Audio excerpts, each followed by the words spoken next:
Hey everybody, welcome to Techforpsych. I'm Dr. Cody Rall. If you've been watching this channel for the past several years, you know that there's been an explosion of choices in the neuroscience wearable market. Now, some of these devices have been great, but there are others that you don't want to waste your money on. We've been taking a look at everything from hardware design to software upgrades, strategies on how to use them properly, and talking to the experts to gain some insight towards this fascinating area of human development. If you are new to these concepts or looking to upgrade your neurohacker game, this is the video for you. We'll help you make the right choice and avoid some of the most common mistakes I see out there. Generally, I like to make device recommendations based on your specific needs. We'll go through several categories here to include devices for meditation, performance enhancement, brain-computer interface programming, and what to look out for in 22 and beyond. Be sure to stay until the end when we'll take a look at specific tips on how to avoid wasting your money in the brain-computer interface field. So let's talk about meditation first. When I first got into this field in 2014, there was really only three choices. There was NeuroSky, Emotive, and Muse. Now Muse has definitely become the front runner in the meditation category. They always have focused on meditation, they've continued development, and they've really created great products. They just came out with the new version 2 Muse S. This is the first version Muse S, and we'll talk about this in a little bit. But the point is they keep upgrading their hardware and software, which is really exciting to see. They've made investments in buying meditation coaching companies to enhance their meditative walkthroughs using the Muse headband for meditation. There have been communities that have sprung up around the Muse headband, like the Muse Facebook community, that has been really helpful in understanding, taking a look at graphs from Mind Monitor or trading ideas on how to engage in the regular Muse app. So there's a very supportive community around the Muse headband for meditation. If you're looking to get into meditation, I would advise to get the Muse headband. And just a little overview on where we're at with the Muse. The Muse 2014 and 2016 first generation are no longer available for purchase. You can probably find some of them on eBay, and there might be some others around for sale, but generally the Muse 2 and the Muse S are what are available now. Now the Muse 2 is really good if you're using it in a clinic and you need to clean it between clients. They've also fixed a lot of Bluetooth issues that originally plagued the device when it first came out in 2018. And Muse S is a great device as well, though I do hear that the quality differs sometimes with the devices. So if you have a faulty device that's not getting any signals, be sure to contact the company and get a new band sent to you so that it works better. There have been complaints about the band breaking down over time with continued use, so they've tried to improve that with the second generation Muse S, but we'll have to see. Only time will tell whether the next generation will hold better up to regular use than the first generation of Muse S. All in all, with a couple of hiccups here and there, Muse has turned out to be a great company that's really responsive to customer requests. We're using the Muse headband in my brain circuit training program, and I do have clients that have difficulties every once in a while with the technology. But overall, as far as being in such a new field and with a difficult technology such as EEG that's prone with a lot of noise, their amount of ease of use compared with the amount of interesting brain data that we're actually able to get out of the training is really awesome. Another thing that I should mention about the Muse S is that they do have software that helps you get to sleep better, and it's really one of the devices out there that is neurofeedback for sleeping that I highly recommend. We used to have the Dream 2 on the market from the French company Dream, but Dream is no longer selling to consumers. They actually pivoted and are now working with big pharma and big biotech to develop wearables for polysomnography. I kind of called it back last year when I said this device was so awesome that it probably was going to get sucked up into mainstream medical treatment. So the Muse S is still a health and wellness device, which is great because it's still available to the general consumer at a reasonable price. And they've actually improved their software so that now you can track your sleep throughout the night. So as far as sleep, if you're having sleep problems, go with the Muse S. I'm going to talk more about why the Dream fell out of the main consumer market in a video that I'm putting out in a couple of days. So be sure to take a look at that one, where I'll be taking a look at some different devices that didn't make this list because they're no longer available to consumers for various reasons. The main training hardware that we use using the Muse headband is MindLift. And this is another important point. Entire companies have risen up around the Muse headband hardware. And the best example is MindLift, a company out of Tel Aviv that has reverse engineered the neurofeedback process. What's really great about the MindLift system is I can take my clients in the brain circuit training program and have them go through successive different brainwave frequency target patterns and be able to track their brain with changing the modules every 2 weeks and seeing what they best respond to. And we've gotten some really good feedback on how educational that is for people. Another really exciting piece of news is that the MindLift system is going up with the Muse headband to the International Space Station with Ethan Stibb, an astronaut, a civilian astronaut on the Axiom 1 mission aboard a Falcon 9 rocket with the Dragon. Astronauts that are going to Mars are going to need psychological support, so these mobile EEG technologies have become very interesting to these spacefaring companies, to include NASA. MindLift continues to upgrade as a provider. I've been very impressed with their ability to iterate and listen to customer and provider feedback on what would make the program better. They've added journals, which allows the clients to keep track of what's going on from session to session. They've updated their information to tell you what all the scores mean and educate you on biofeedback itself. And they're actually going to have a new quantitative assessment coming out that is going to be really awesome to use with clients to show them before and after snapshots of how their brain is doing, complete with brain mapping. So I'm very excited about that. So Muse and MindLift seem to be the front runners for now, but they're going to have stiff competition in 2022. We've got a couple of different systems coming online. I'm really excited about the Divergence platform, which is using a lot of Jeff Tarrant's neurofeedback training. If you haven't seen my interviews with Dr. Jeff Tarrant, I highly advise you take a look at that. And similar to what MindLift is doing, the Divergence platform is going to be offering clinicians the ability to provide neurofeedback from home with their clients. They're introducing a platform that theoretically could use a range of different devices. In the initial product, they're focusing on using the Neurosity Crown, which is a very interesting choice. It certainly has more sensors than the Muse headband. It also has a CPU on board that actually collects and stores the data on the device itself, which makes sure that no EEG data is lost. It also is able to track gamma wave bursts, which is really interesting in the neurofeedback community, especially ever since Daniel Goleman's Altered Traits book came out that showed that Buddhist monks had spikes in gamma waves when they reached higher meditative states. The problem with the Neurosity Crown is that it costs 3 times as much as the Muse system, so you're really paying for an upgrade in a way. We'll have to see what people are willing to spend. You know, that $300 category seems to be the norm in this industry for wearables, and it seems to be what people are willing to pay in order to take a look at what their brainwaves are doing. Upwards of $900 for the Neurosity Crown is very steep, and really I think is only being explored by enthusiasts right now. But they will be having a rental program coming along that I think will help a lot, as well as looking at ways to eventually reduce costs. If you're more advanced and you're doing meditative research and want access to the raw data and want to be able to do things with the raw data, take a look at the Neurosity Crown. If you're running a clinic and are strapped for cash, go with the Muse MindLift system, but if you really want to take things to the next level, take a look at the Neurosity Crown Divergence platform. I myself as a provider am still going to be providing the brain circuit training program using Muse and the MindLift system because most people already have Muse and the MindLift Pro software is excellent, but I am designing an alumni program where after you've gone through the Muse headband MindLift training, if you want to take things to the next level, we'll be sending you a Neurosity Crown and using the Divergence platform to take a look at gamma waves and other more specific brainwave patterns in specific areas of the brain that you can't do with the Muse headband. Another device to keep your eye on for the meditation category is Mendi, coming out of Sweden.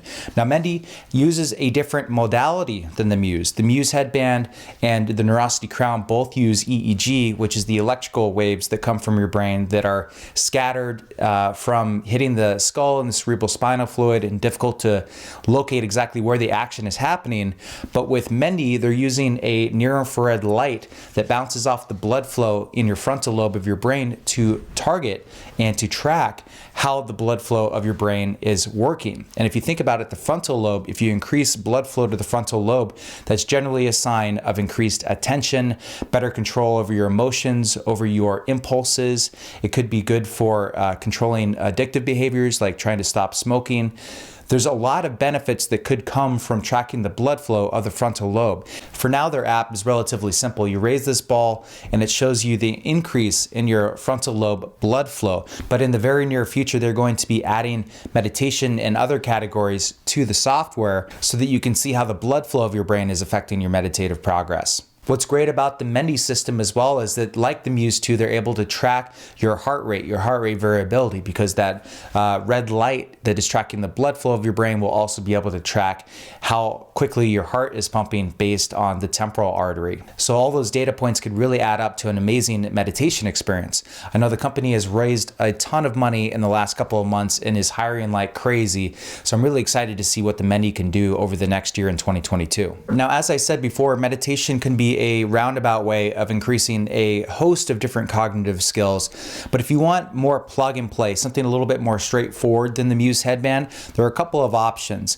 First of all, I would really recommend, if you're looking to get into sports and are interested in flow state itself, to be able to get into flow state, which is a higher performance state where you're able to stop thinking and get into what you're doing. I would recommend taking a look at Focus Calm. They have a great platform and a great message and a great structure to using their headband. It's the Learn, Strengthen, Challenge model, where they are going to present a number of different cognitive games to you that directly enhance your ability to make decisions, to improve your reaction time, and improve your memory. So Focus Calm is using EEG technology on the frontal lobe and making sure that you get into a flow state of mind. Overall, it costs about the same as the Muse headband, and I think it's a good option for people that are really interested in improving their reaction time. One of their first projects was working with a race crew to improve their reaction time for driving race cars. So that's a good example of what Focus Calm would be good for. You might also think about other high performance sports like basketball or skiing, anything where you need to have quick reaction times and not be thinking too much, but be able to make decisions based on intuition that will improve your performance in that particular skill. Another one in the performance enhancement category that's really plug and play right now, I already brought this one up. Mendi, I think, is a great option for people that are trying to improve their attention. Because attention, what you want to do is increase the blood flow to your frontal lobe. So if you're having difficulty concentrating in school, getting your work done, or even just paying attention in conversations, anything like that, Mendi is really going to help improve the blood flow to your frontal lobe. And as I said, it uses a very interesting modality of near-infrared light to track blood flow. There's no other wearable out there right now that is doing that, that's on the mass market. So I'm really excited about Mendi and its possibilities of what it could deliver to you. And that's why I'm putting it in the performance enhancement category here alongside of the Focus Calm. So those two devices, the Focus Calm and the Mendi, are more of a passive performance enhancement. They're tracking how your brain is functioning, giving you feedback through auditory and visual feedback that allows you to change your brain through operant conditioning. If you want more direct stimulation, I still am highly recommending the NeoRhythm. There's been so many reviews about the NeoRhythm that people are very happy with it. It's got different settings that are very fun to use. It's got energy and vitality settings where it increases high frequency brain waves and keeps you awake and alert. It also has sleep meditation settings where it can promote the slower brain waves and have you slow down into a meditative or restful state. And it does that through low intensity transmagnetic stimulation, which is really cool. There's not really any other devices out there on the mass market that are doing it as well as NeoRhythm is. I like to play around with it and use it with different devices. I do worry that it affects the EEG signal slightly with the different devices, especially with the Muse headband. But what's really exciting is that the low intensity magnetic pulses that NeoRhythm is using to change your brain waves, it may affect EEG signals, but it's not going to affect the near-infrared light from Mendi that is tracking the blood flow of your frontal lobe. So I'm really excited about the combination of magnetic wave stimulation technology or direct electrical stimulation in some other devices, and FNIRS, which is not going to be affected by electromagnetic signals. So that just gives you an idea of some different combinations that you could do with these devices if you were really getting deep into this niche and true enthusiasts such as myself. So we took a look at meditation and performance enhancement, and now we're gonna get into brain-computer interface technologies. Now these are all brain-computer interface technologies. It's just that the other ones tend to track data and are not optimized for programmers to be actually allowing allowing people to control things with their mind per se. So let's take a look at brain-computer interface in the form of what programmers would want to be able to design, like a robotic arm, control a car with your mind, or even what is becoming increasingly popular, which is virtual and augmented reality applications. Now, if you are a programmer and want to do these awesome projects for brain-computer interface and need access to the raw EEG data, I couldn't recommend enough the Neurosity Crown. I just think this thing is awesome. The community is awesome. They're really providing the raw EEG data to you for free. I know the device is expensive, but it's really not any more expensive than the more top-of-the-line emotive products. And the emotive customer service, I've just heard again and again, is just not there. They're not tailoring to people that are just watching YouTube and wanting to do projects on their own. I have not heard good things about emotive over the years. And I just haven't been too impressed with their hardware as well. I mean, the Emotive Insight came out, like 2015, and they still have not really upgraded it. I mean, there's been some upgrades to the Epoch. They have a cap that you can get as well for a very expensive fee, and you have to pay a large amount for access to the raw EEG data. No, I've just not been impressed with emotive. If you're a programmer and you really wanted to do brain-computer interface projects, take a look at the Neurosity system. It's totally awesome. It's quickly becoming a hot item in this wearable brain-computer interface community. People are doing high-end research with it, like Dr. Scott Burwell. I know some other researchers are taking a look at its capabilities and getting grants from organizations such as NIH, NASA, all these big governmental agencies that are looking to put money towards research that really matters. Entire companies are rising up around it. Divergence, although they want to use different hardware in the future, is really focusing on the Neurosity Crown initially to provide their services. And one of the reasons why it's so effective is that it has a computer on board, so it doesn't lose any data, and it's really tracking very high quality EEG data that you can use for your research projects. The community is awesome. Their founders are programmers themselves and have posted a bunch of videos how to program with it, how to access the EEG data, and I just think that the community that's rising up around the Neurosity Crown is hard to ignore. The only time I wouldn't fully recommend the Neurosity Crown for a brain-computer interface programming project is if you want something a little bit more modular, or maybe you're a teacher in a classroom and want to teach kids how to put together a brain-computer interface. The OpenBCI is really fun to put together. It's 3D printed, and I think it's really cool for just taking a look at what the different components of an actual EEG system are and using EEG for research projects. And as Gabe Newell said, the founder of Valve, that is using OpenBCI technology for development of their BCI platforms to use with AR and VR. If you want something more modular, which is what some labs need to be able to take a look at all different areas of the brain, OpenBCI might be the best choice for you. I'm trained as a physician and I'm not an engineer, so I want something a little bit more plug and play like Neurosity Crown. But if you're an engineer and you're really looking to create your own device, or need something more modular to take a look at the different components, then go with OpenBCI. And the same thing goes with AR, VR applications. If you're really looking to get into that field with brain-computer interface, it's going to be huge. They're going to be using brain signals to affect how you view games and how you pick different options on a screen in front of you with augmented reality. Definitely the best for plug and play, quick learning on this rapidly progressing community is the NextMind. It picks up EEG signals directly from your occipital lobe in the back of your head and uses tags and software like Unity so that you can quickly create AR and VR games using the NextMind and establish yourself as a subject matter expert in brain-computer interface using AR and VR. Now, I know that Gabe Newell is looking at the OpenBCI technology because it's more modular, and they should have the Galea project coming out here pretty soon, so that will be something to keep an eye out for 2022 as well. One thing that I'll throw in there for people that have clinics is that if you want to use audiovisual entrainment, I would highly recommend the Roxiva lamp. It's pretty expensive, but that's because it's such high quality. Man, I've had so much fun using this thing over the last month that they've let me use it. And I've done some recent testing with brainwaves and showed conclusively that it decreases delta, increases beta and gamma, and then has you go into an alpha range, at least on the settings that I picked.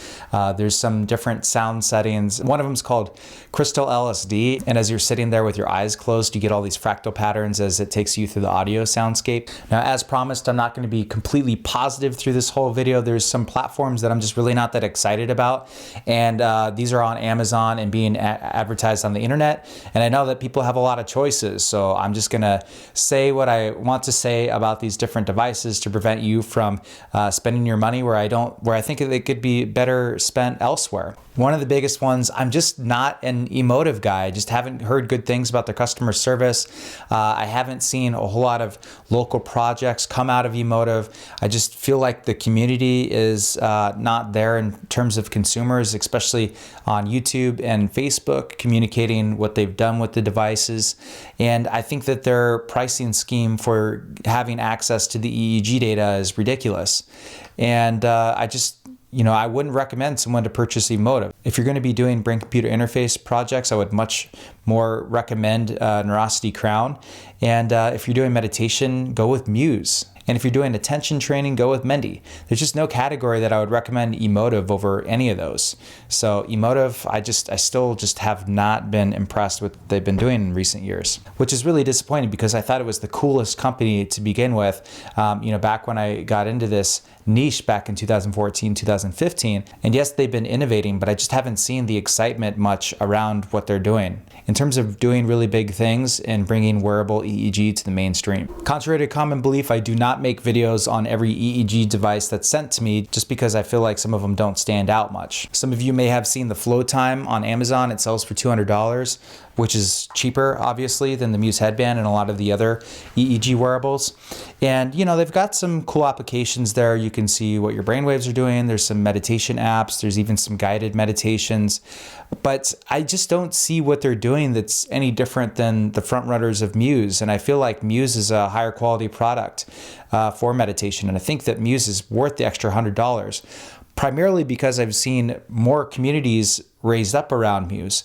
And if you're using these devices, you don't want to do it alone. It's too confusing. If you're just new to the area and you don't understand anything about meditation or brainwaves, you're going to need that community to have you continue making an effort to understand the technology and engage with it on a daily or weekly basis. And the Flow Time, I just don't see the community rising up around it. And I wasn't too impressed with their hardware or software. I mean, 2 EEG sensors. I guess it does have some heart rate variability, but where's the companies that are rising up around it? Where's the community that's rising up around it? I just don't see the support there, so I wouldn't recommend getting the Flow Time over the Muse Headband, Mendi, or Focus Calm. And the same goes for MacroTelect. I mean, I think that MacroTelect is focusing more on the Chinese market, which is fine, obviously. They need to do what they need to do. But I just haven't seen the devices progress that much. But I just never was very impressed with the little module that plugs into their devices, limited sensors. This one just has forehead sensors. It doesn't even have temporal lobe sensors. And, it just seems very entry level. And as we've seen today, the competition is starting to get fierce. I mean, there's a lot of money pouring into this niche and creating top-of-the-line devices that have had millions of dollars pour into them. So now's the time to start differentiating the competition. So I'm just really not impressed with what emotive MacroTelect or Flow Time devices have been able to offer. For different reasons, I just think that Flow Time is a low-priced option that doesn't meet the quality of what's available in other devices. As I've said, I just think that the emotive experience is not what you're going to find with other communities in the wearable EEG niche, and MacroTelect is focused on a Chinese market, and I just don't think that their apps translate very well to English speakers. Personally, I cannot wait for 2022.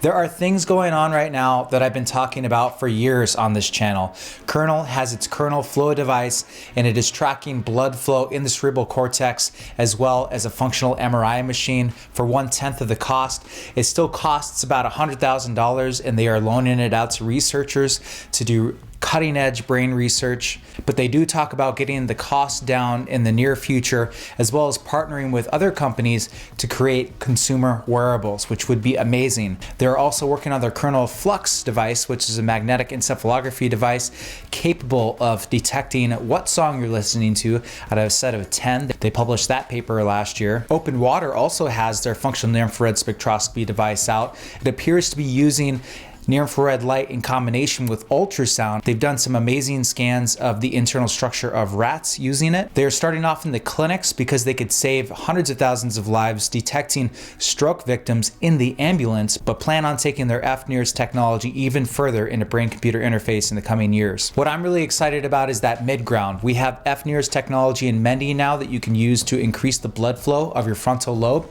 and then we have the very high-end Kernel Flow device.